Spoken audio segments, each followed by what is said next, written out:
Buenos días. Buenos días, Justin. Buenos días, Joao, Javi, Maricielo, Diego. Buenos días. Milagros.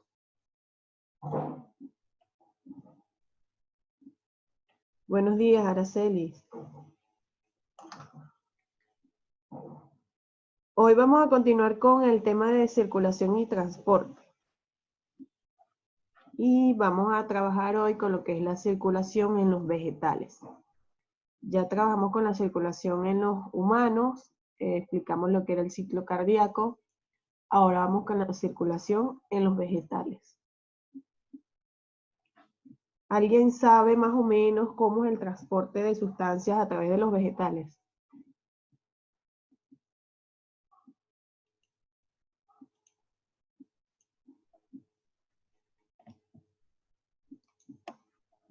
Por el sistema digestivo, seguro que las plantas tienen un sistema digestivo.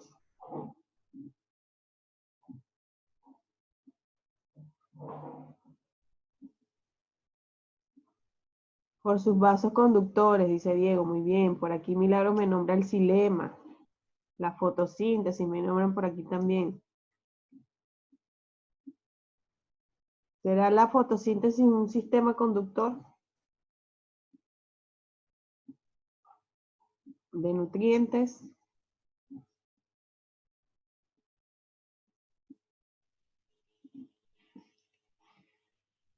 Vamos entonces a comenzar con el tema para que aclaremos esas dudas.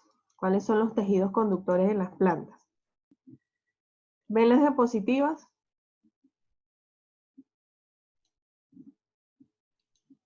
Ok, bueno, vamos a comenzar entonces. Entonces, como les decía, vamos a trabajar con lo que es la circulación en los vegetales. Los vegetales principalmente comienzan su absorción de nutrientes por los pelos radicales, es decir, por las raíces. Esa es una de las principales estructuras que van a participar en el proceso de absorción de nutrientes. Por allí se comienza el proceso en uno de los vasos conductores. Tenemos dos vasos conductores principales, que son el xilema y el floema. Uno de ellos, su absorción va a comenzar desde los pelos radicales de las raíces. Vamos a explicar eso entonces. En primer lugar, vamos a explicar cómo ocurre la circulación o transporte en las bacterias heterótrofas. Recordemos que algunas bacterias cuentan con clorofila. Por ejemplo, la euglena cuenta con clorofila. Entonces, por eso debemos mencionarlas también dentro de este grupo. No estoy diciendo que sean plantas, sino que al tener clorofila son heterótrofas. Algunas al no obtener clorofila son heterótrofas. Las que tienen clorofila como la euglena son autótrofas. Vamos a aclarar eso. Las que tienen clorofila son autótrofas, las que no lo tienen son heterótrofas. Las bacterias heterótrofas van a digerir sus alimentos segregando enzimas directamente en el sustrato. Ya les voy a explicar cómo ocurre esto de la segregación de enzimas. Absorben los productos hacia el citoplasma, es decir, ellos toman el producto y lo van a introducir hacia el citoplasma. Esto puede ser por difusión, por fagocitosis, pueden usar diferentes métodos, pero no tienen vasos conductores como tal. Carecen de vasos vasculares y lo realizan este transporte por difusión simple y transporte activo. Carecen de sistemas vasculares y realizan el transporte por difusión simple y transporte activo. Si es un transporte activo, necesitan o no necesitan de energía.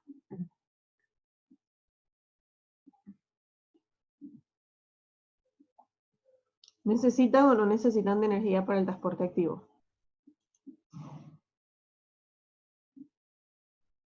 Sí necesitan energía. Entonces, vamos a repasar. Cuando decimos que digieren sus alimentos segregando enzimas, es porque ellos trabajan con el sistema llave-cerradura de las enzimas. ¿Cómo es esto? Hay una enzima que es específica para un sustrato. Es decir, por ejemplo, si es una bacteria nitrificante, esas bacterias, perdón, van a liberar una enzima que va a actuar directamente sobre un sustrato que tenga esa sustancia. Sobre otro sustrato no va a actuar, solo sobre un sustrato específico. Es decir, cada enzima es específica para una sustancia. Entonces, esa enzima se va a unir al sustrato y va a dividir o va a obtener productos de ese sustrato. Es decir, de una sustancia, por ejemplo, aquí tengo una sola sustancia, la voy a dividir en dos sustancias. Voy a obtener productos de esa reacción. Cuando se une la enzima con el sustrato, ocurre una reacción que me va a liberar productos. Entonces, las bacterias actúan de esa manera. Liberan una enzima que es específica para un sustrato. Estos productos que están aquí se van a dirigir directamente hacia el citoplasma de la bacteria. Y así ella va a consumir esos nutrientes. Aquí tenemos como ejemplo algunas bacterias. Vamos ahora con las algas y los hongos. En el caso de las algas, ellas sí tienen clorofila. Si tienen clorofila, entonces son autótrofas. Los hongos no poseen clorofila. Por eso los hongos se les clasifica en un reino aparte. A los hongos se les clasifica en el reino fungi. No están juntos con las algas, son diferentes. Entonces tenemos que las algas y los hongos carecen de sistema de transporte verdadero, es decir, tampoco tienen un tejido conductor. Por ejemplo, en el caso de las algas, tienen algo llamado talo, que cumpliría la función del tallo. Estos carecen de tallos, raíces y hojas. Entonces, a través del talo es que se va a dar ese transporte de sustancia. Y en los hongos la nutrición es heterótrofa. Heterótrofa porque no poseen clorofila. Y se da en unos filamentos llamados hifas. Ese conjunto de filamentos llamados hifas me van a conformar lo que se llama micelio. Y a través de allí es que va a ocurrir todo lo que es la absorción de nutrientes. Aquí tenemos algunas algas como ejemplo. Y tenemos la estructura de un hongo. Un hongo está conformado por diferentes hifas, tiene gran cantidad de hifas.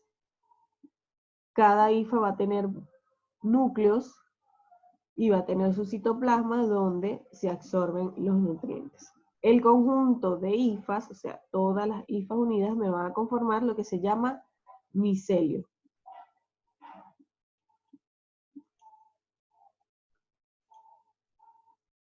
Vamos ahora con el sistema de conducción en plantas no vasculares. Las plantas no vasculares, es decir, que tampoco tienen un tallo verdadero, por lo tanto no tienen un sistema vascular, un sistema de transporte de sustancia verdadero, son por ejemplo las briofitas. Estas son plantas terrestres. Estas evolucionaron a partir de las algas y como les decía no poseen tejido de conducción. Entre ellas tenemos a los musgos y a las hepáticas. El transporte de agua en este tipo de especies es muy poco eficiente. Como es muy poco eficiente, por eso son de pequeño tamaño. El agua no puede subir mucho, entonces por eso las plantas se quedan pequeñas, son de pequeño tamaño. Son de poca altura. ¿Alguien conoce los musgos? ¿Han hecho un pesebre, un nacimiento? ¿Han hecho un pesebre o un nacimiento? Un pesebre o un nacimiento han hecho. ¿Qué le colocan? ¿Qué le colocan? Hay muchas personas que compran musgo. Bueno, eso que le colocan al nacimiento es el musgo. Por cierto, acaban con el musgo todos los diciembre porque lo agarran para los nacimientos. Entonces es preferible que utilicen otro tipo de material en lugar de estar acabando con el musgo. Tenemos aquí como ejemplo el musgo. Ellos son de pequeño tamaño. Esto que tienen acá, que parecen unas antenitas, allí es donde se contienen a los esporofitos. De allí van a salir las esporas para su reproducción. Y estos que están acá son las hepáticas. Las hepáticas son más pequeñas, son más anchas, tienen la forma como de una hoja y se encuentran adheridas a la superficie. Y también tienen como una especie de antenita que es en forma estrellada, que va a ser la que contenga los esporofitos para su reproducción. Entonces, los musgos y hepáticas pertenecen al grupo de las briofitas y estas no tienen tejido conductor. Por eso su tamaño tan pequeño, porque la absorción de agua, el transporte de agua, es muy poco eficiente, o sea, no llega casi cantidad de agua y por eso son de poca altura.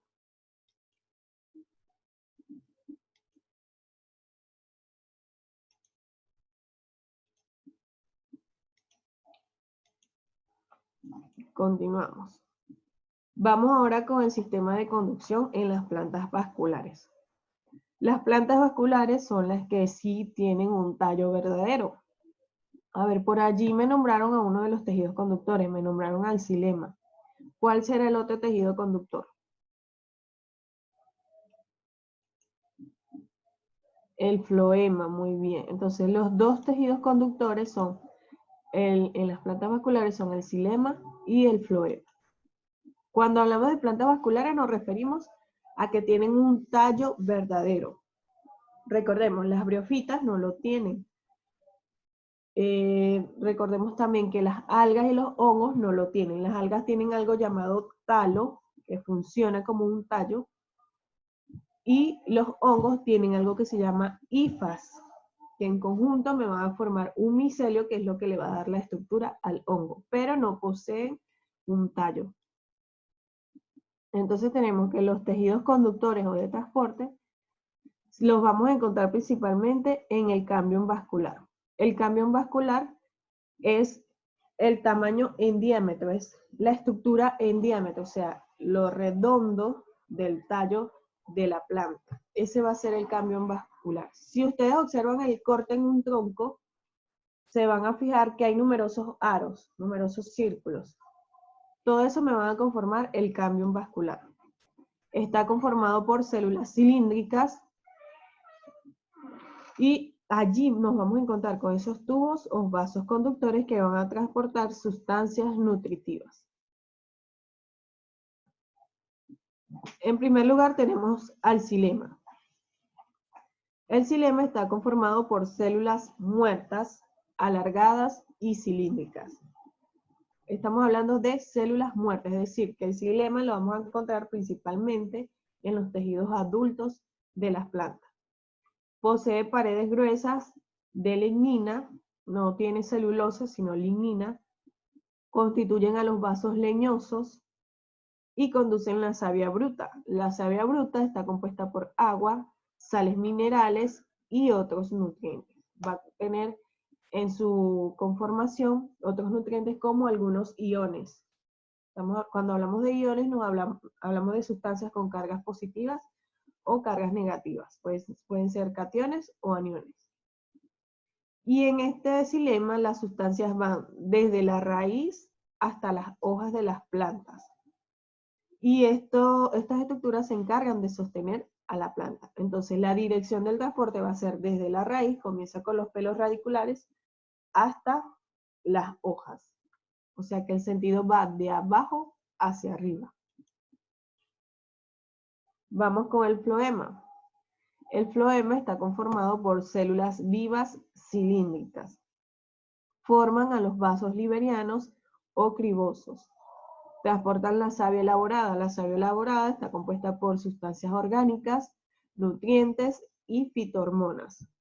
¿Cuáles eran las fitohormonas? Que se las nombré creo que en la segunda clase, por ahí. En las primeras clases creo que se las nombré. Por ejemplo, una fitohormona. ¿Quién recuerda las fitohormonas? Las hormonas vegetales, ¿quién las recuerda?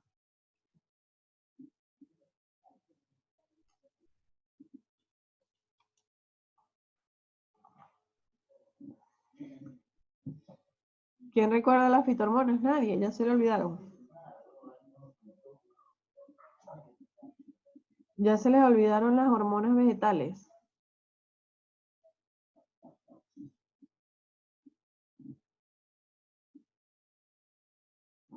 A ver, ¿cuál era la hormona que provocaba la maduración de los frutos y la caída de las hojas? ¿Cuál era la hormona que provocaba la maduración de los frutos? ¿Cómo se llama esa hormona? La de la maduración de los frutos.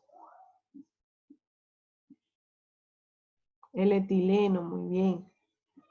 ¿Cuál era la que provocaba un estado, digamos que de hibernación en las semillas, un estado de latencia, que las semillas no se reproducían hasta que no encontraran las condiciones adecuadas? ¿Cuál era esa?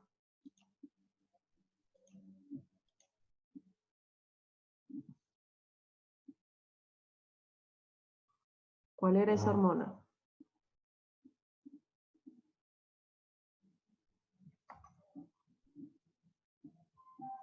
¿La qué? Dormancia, no. ¿Cómo se llama? El ácido axísico, el ácido axísico.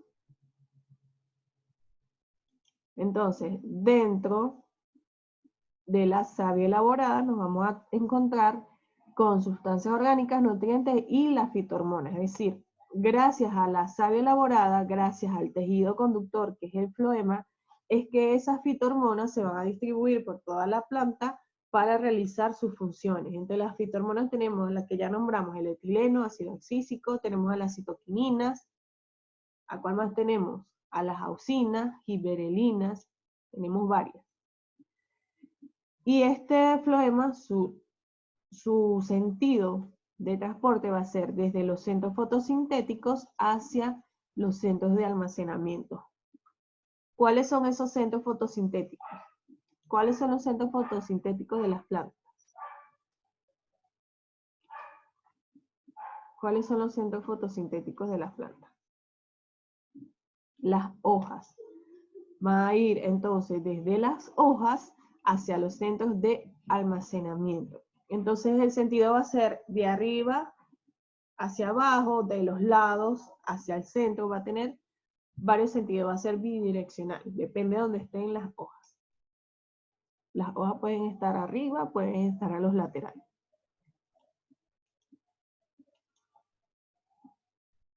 Entonces aquí tenemos que en el xilema el sentido es unidireccional, es decir, va de la raíz hacia las hojas, de la raíz hacia el resto de la planta.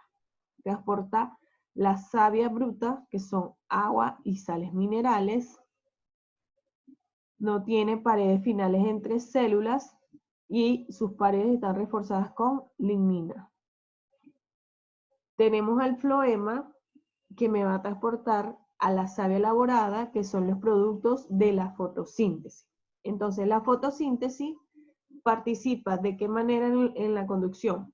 Va a participar es produciendo esas sustancias orgánicas, es decir, todos los productos de la fotosíntesis van a ser absorbidos a través del floema. Su flujo es bidireccional. Recordemos que esa dirección va a depender de dónde estén orientadas, dónde estén ubicadas las hojas. Transporta agua y alimentos y las paredes finales con perforaciones, es decir, tiene poros para que se realice la absorción.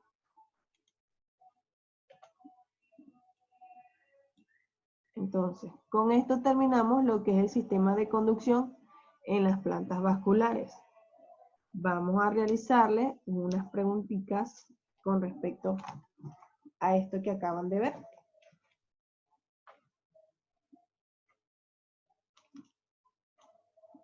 A ver, cuando les hablé de las bacterias heterótrofas, les dije que tenían o no tenían clorofila, las heterótrofas.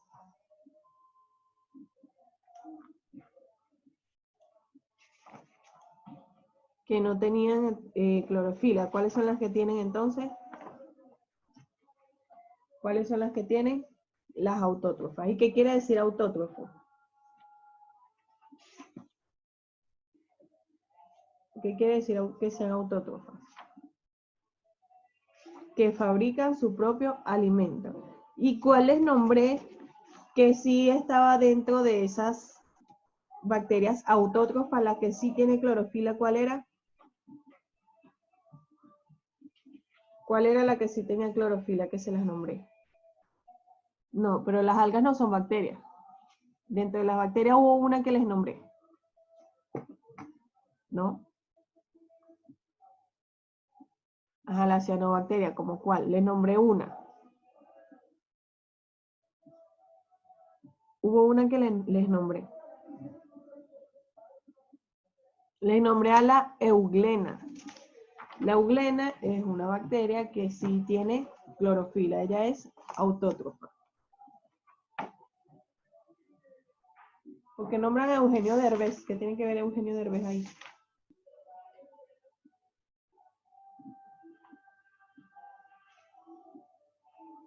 Ah. Continuamos entonces con las algas. ¿Cómo se llama la estructura? ¿Cómo se llama la estructura que hace la función del tallo? ¿Cómo se llama en las algas esa estructura? El talo, muy bien. ¿Y en los hongos?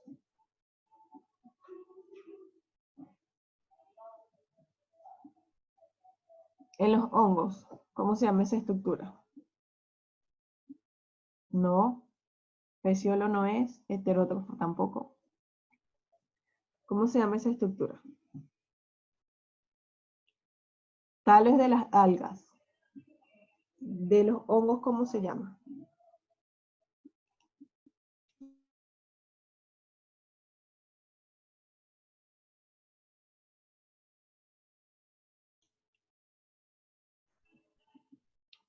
Micelio, me dicen por aquí. Bueno, micelio es el conjunto de hifas. Se llama hifas.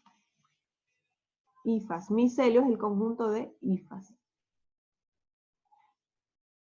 ¿Los hongos son autótrofos o son heterótrofos?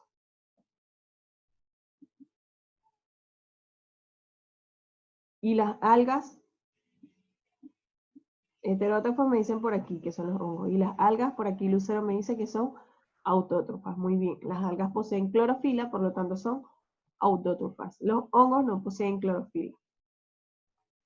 ¿Cómo es el transporte de agua en las briofitas, en los musgos y en los hepáticas? ¿Cómo es el transporte de agua?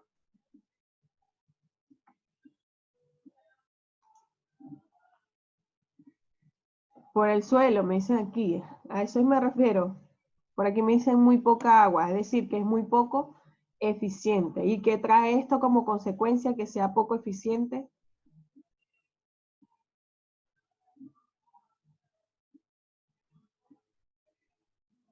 Que las plantas sean chiquitas, me dicen por aquí, que sean de poco tamaño, no alcancen gran altura. En la imagen de los musgos, vamos a ponérsela por acá, en la imagen de los musgos, ¿qué les dije que era esto que está acá?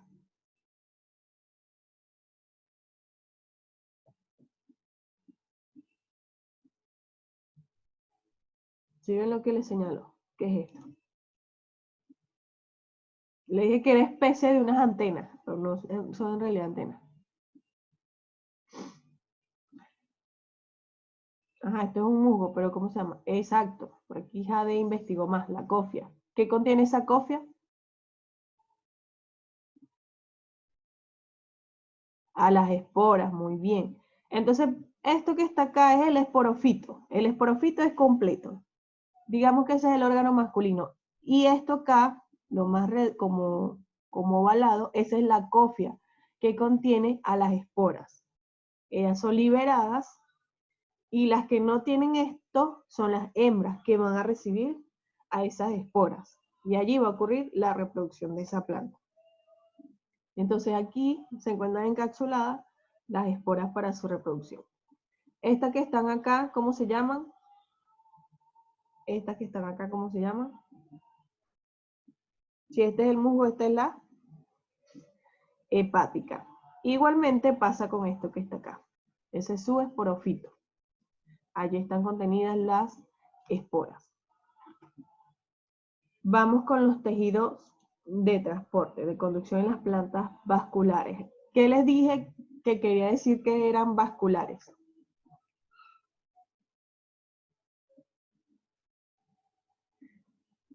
Porque estas son no vasculares y aquellas son vasculares. En primer lugar, porque tienen tejido vascular, tejido de conducción. Pero, ¿qué tiene que tener para que tenga un tejido de conducción?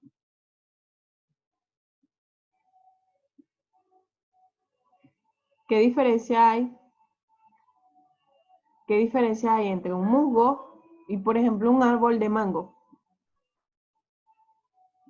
¿Qué tiene el árbol de mango que no tenga el musgo? Un cambio vascular que tiene los tejidos de transporte. Pero todo eso está dentro de ¿qué?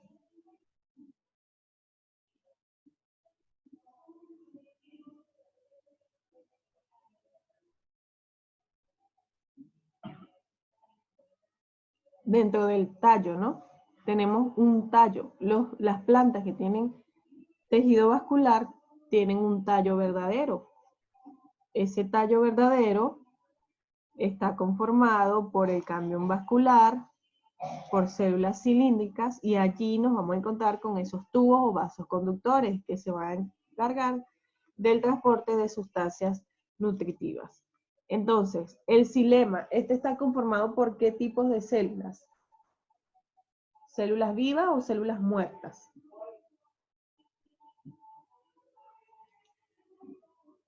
Células muertas, muy bien. Por eso, ¿cómo es el aspecto de un tronco? El aspecto de un tronco de un árbol, ¿cómo se ve ese tronco de un árbol en comparación con los tallos que están más cercanos a las hojas? Y en comparación con las hojas. Se ven como secos, ¿no? Entonces, eso es porque está conformado por células muertas. Ajá. ¿Cómo se llaman esos vasos conductores del xilema? El xilema está conformado por ¿qué tipo de vasos? Vasos liberianos, vasos cribosos, vasos leñosos. Muy bien, Araceli. ¿Y qué transporta el xilema? La savia bruta, que está conformada por agua, me dicen por aquí, ¿qué más? Agua y sales minerales. ¿En qué sentido va el transporte? ¿En qué sentido va el transporte? De abajo, es decir, desde las raíces hasta las hojas, hasta el resto de la planta. El floema está conformado por ¿qué tipo de células? Células vivas cilíndricas, muy bien. ¿Qué transporta? ¿Qué transporta? Savia elaborada. ¿Esta savia elaborada qué contiene?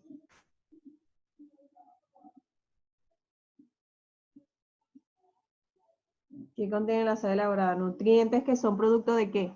Estos nutrientes son productos de ¿qué? ¿De qué proceso? Nutrientes que proceden de ¿qué proceso?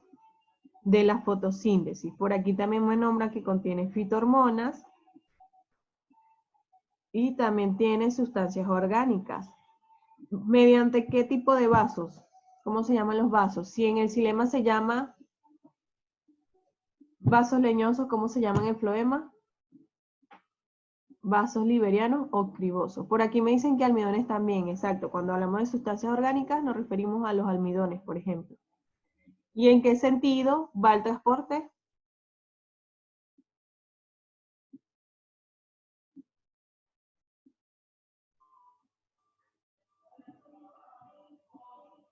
¿En qué sentido va el transporte?